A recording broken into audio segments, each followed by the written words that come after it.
मैंने अपनी पिछली वीडियो में बताया था कि इस गाड़ी में से कुछ इस टाइप की साउंड आ रही थी, तो हमने इसका इंजन जो है पूरा रेडी कर दिया है। आप देख ही सकते हो। तो मैं आपको इसके इंजन की साउंड सुनाता हूँ कैसी है। अब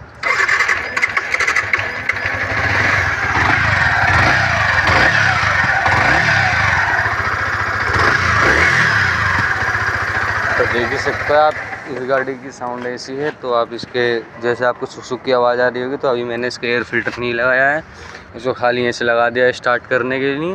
तो जैसे ये गाड़ी में आपको आप बता सकते हो कि मैंने इस गाड़ी में क्या क्या चेंज किया है। तो मैं इसको क्या क्या चेंज किया है वो मैं अगली वीडियो में बताऊँगा।